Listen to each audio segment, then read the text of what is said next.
Hi, I'm Clawdia Wolf. And I'm Cobra Slytherin. And this is Book Talk.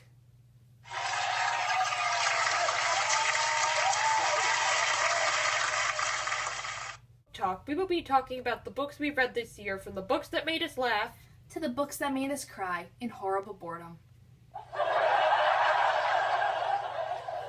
Yes, and to get the worst out of the way first, this year, as a unanimous vote, unsurprisingly, this year's most uninteresting book was A Separate Piece.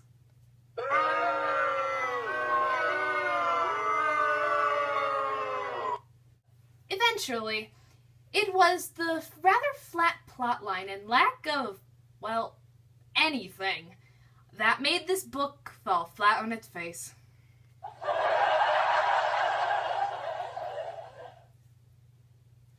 I know, it didn't have anything. No violence. There wasn't even any romance for the kid. Well, you do realize this took place at a boys' boarding school, right? I mean, don't take it the wrong way. I think that would have been more interesting too.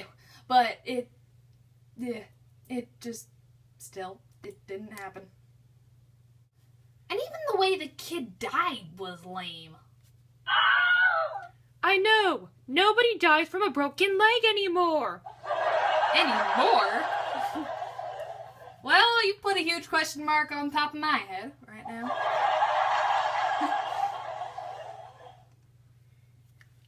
Yeah, I know. When I was reading that book, I just had to skim everything. Even the way he described everything, I could not understand a word he said. For Pete's sake, can the guy just speak English? And that was A Separate Piece.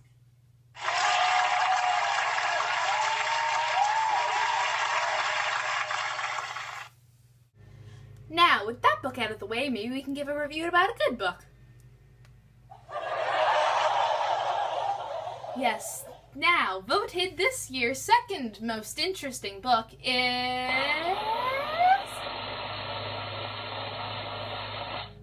The Odyssey, everybody.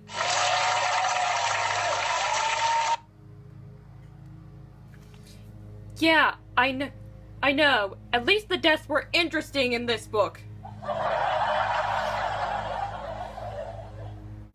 Yes, at least the story had a plot.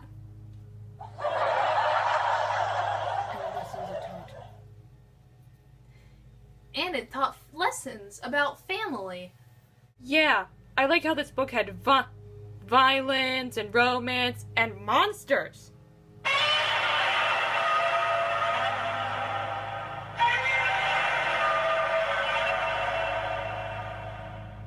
Well, then again, if you want to see monsters, you can just look over there. Do we even have that? I know. Humans are hideous. With such a wonderful, action-packed plot, it's no wonder people have been reading this book for 3,000 years. Whoa! So people have been reading this book since the 80s?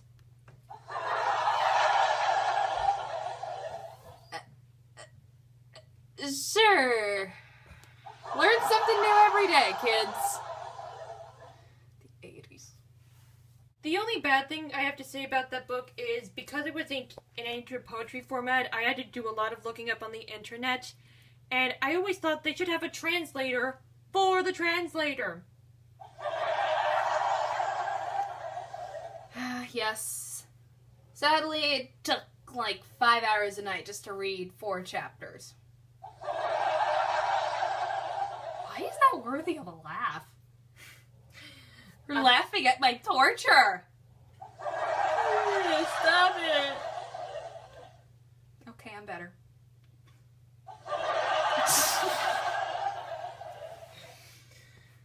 Well, that's The Odyssey, everyone.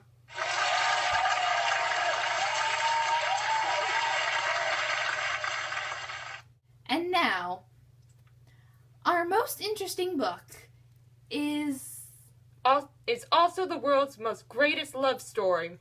And possibly its stupidest.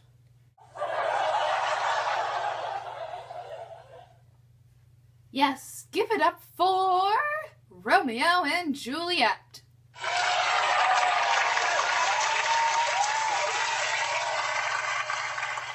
Why is it the stupidest, you may ask? Well, for one, she married a guy she just met. Who does that, other than Anna?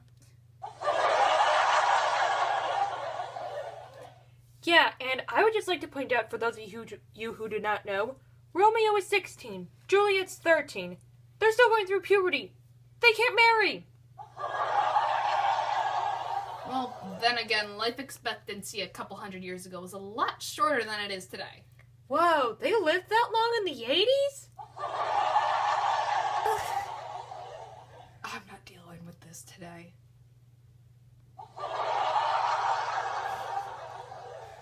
Yeah, in the story, I just don't get. If she wanted to run away with Romeo that badly, why did she have to poison herself to do it?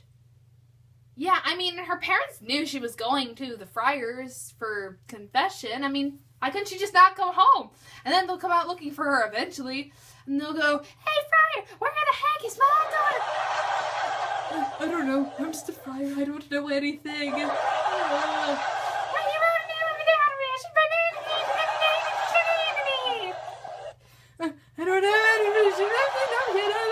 Get out of here. And that's my reenacting of how Romeo and Juliet should have ended. And also, you have to admit, the dad had a couple screws loose. I mean, who makes their daughter marry a complete stranger to make them feel better about losing their cousin? Yeah. He's like, "Hey, Juliet, I know you're all upset about your cousin being murdered by this guy I don't know you have a huge crush on. So I'm gonna force you into a marriage with a complete jerkwad who's also a stranger. I love you, dear." And also, just because she says no, he just gets all defensive and is all like, "If you're in the street and you're dying and starving, I'll just walk away as if I don't know you." I know. He's terrible, I know. I mean, seriously, the dad was a real...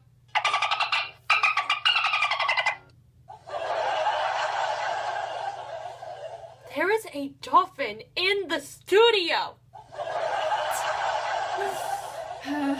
Well, language in the book was not even the worst part. I mean, sure, it was probably not even English he was speaking, but it really did paint a picture in your mind. It made you feel how these people were maybe in love with each other. I say maybe for a reason, people. Wow, I am learning so much about the 80s today! I don't feel like dealing with that today. Nope.